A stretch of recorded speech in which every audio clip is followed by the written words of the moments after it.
ನಮಸ್ಕಾರ ವೀಕ್ಷಕರೇ, ಇಂದಿನ ವಿಡಿಯೋದಲ್ಲಿ ನಾವು ತುಳಸಿ ಹೇಗೆ ಉಗಮ ಆಯಿತು ಅಂತ ತಿಳ್ಕೊಂಡ್ವಿ. ಇವತ್ತು ತುಳಸಿಯಿಂದ ಆಗುವಂಥ ಆಯುರ್ವೇದದ ಪ್ರಯೋಜನಗಳ ಬಗ್ಗೆ ತಿಳ್ಕೊಳ್ಳೋಣ ಬನ್ನಿ. ಆಯುರ್ವೇದದಲ್ಲಿ ತುಳಸಿಯನ್ನು ಮೂಲಿಕೆಗಳ ರಾಣಿ ಅಂತ ಹೇಳಿ ಕರೀತಾರೆ.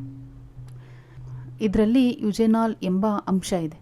ಇದರ ವಿಶಿಷ್ಟತೆ ಏನಪ್ಪ ಅಂದರೆ ಇದು ತುಳಸಿಯಿಂದ ಬರುವಂಥ ಸುಗಂಧಕ್ಕೆ ಕಾರಣ ಮತ್ತು ರೋಗ ನಿರೋಧಕ ಶಕ್ತಿಗೆ ಕಾರಣ ಆಗಿದೆ. ನಮ್ಮ ಸಂಸ್ಕೃತಿಯಲ್ಲಿ ತುಳಸಿ ಇರುವ ಮನೆ ಧರ್ಮದ ನೆಲೆ ಅಂತ ಹೇಳಿ ಭಾವಿಸಿ ಪ್ರತಿದಿನ ಅದಕ್ಕೆ ಪೂಜೆಯನ್ನು ಮಾಡ್ತಾರೆ.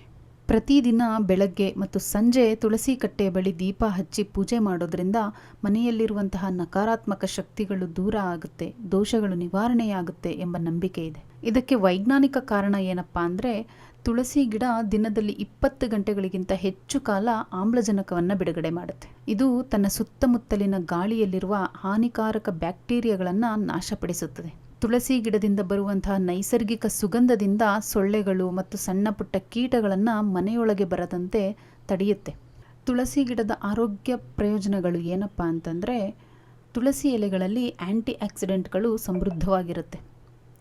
ಪ್ರತಿದಿನ 2-3 ತುಳಸಿ ಎಲೆಗಳನ್ನು ತಿನ್ನುವುದರಿಂದ ದೇಹದ ರೋಗ ನಿರೋಧಕ ಶಕ್ತಿ ಬಲಗೊಳ್ಳುತ್ತೆ. ಕೆಮ್ಮು, ಗಂಟಲು ನೋವು ಇದ್ದಂತಹ ಸಂದರ್ಭದಲ್ಲಿ ತುಳಸಿ ಎಲೆಯ ರಸಕ್ಕೆ ಸ್ವಲ್ಪ ಜೇನುತುಪ್ಪ ಸೇರಿಸಿ ಕುಡಿದರೆ ತಕ್ಷಣ ಉಪಶಮನ ಸಿಗುತ್ತೆ.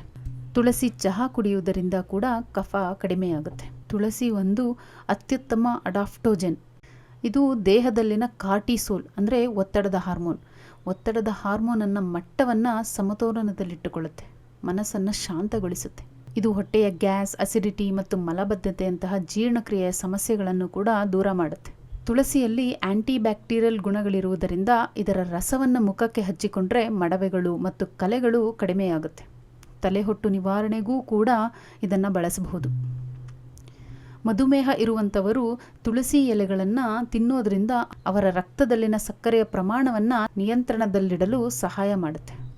ಮತ್ತೊಂದು ಪ್ರಮುಖವಾದಂತಹ ಸೂಚನೆ ಏನಪ್ಪ ಅಂತಂದರೆ, ತುಳಸಿ ಎಲೆಗಳಲ್ಲಿ ಅತ್ಯಲ್ಪ ಪ್ರಮಾಣದಲ್ಲಿ ಪಾದರಸ ಮತ್ತು ಕಬ್ಬಿಣದ ಅಂಶ ಇರುತ್ತೆ. ಆದ್ದರಿಂದ ಎಲೆಗಳನ್ನು ಹಲ್ಲಿನಿಂದ ಜಾಸ್ತಿ ಅಗಿದು ತಿನ್ನಬಾರದು. ಸಾಧ್ಯವಾದಷ್ಟು ಹಾಗೆ ನುಂಗುವುದು ಅಥವಾ ನೀರಿನಲ್ಲಿ ಕುದಿಸಿ ಕುಡಿಯುವುದು ಹಲ್ಲುಗಳ ಆರೋಗ್ಯಕ್ಕೆ ತುಂಬ ಒಳ್ಳೆಯದು. ಇಷ್ಟು ಇದರ ಆರೋಗ್ಯಕರ ಪ್ರಯೋಜನಗಳು. ಇನ್ನೂ ತುಳಸಿಯ ಬಗ್ಗೆ ಇನ್ನಷ್ಟು ಮಾಹಿತಿಯನ್ನು ನಾವು ತಿಳಿದುಕೊಳ್ಳೋಣ. ಅಂದರೆ ತುಳಸಿಯಲ್ಲಿ 2 ವಿಧಗಳಿವೆ, ರಾಮ ತುಳಸಿ ಮತ್ತು ಕೃಷ್ಣ ತುಳಸಿ. ರಾಮ ತುಳಸಿ ಮತ್ತು ಕೃಷ್ಣ ತುಳಸಿ ಎರಡರ ನಡುವಿನ ವ್ಯತ್ಯಾಸವನ್ನು ನಾವು ಮುಂದಿನ ವಿಡಿಯೋದಲ್ಲಿ ತಿಳ್ಕೊಳ್ಳೋಣ. ಧನ್ಯವಾದಗಳು.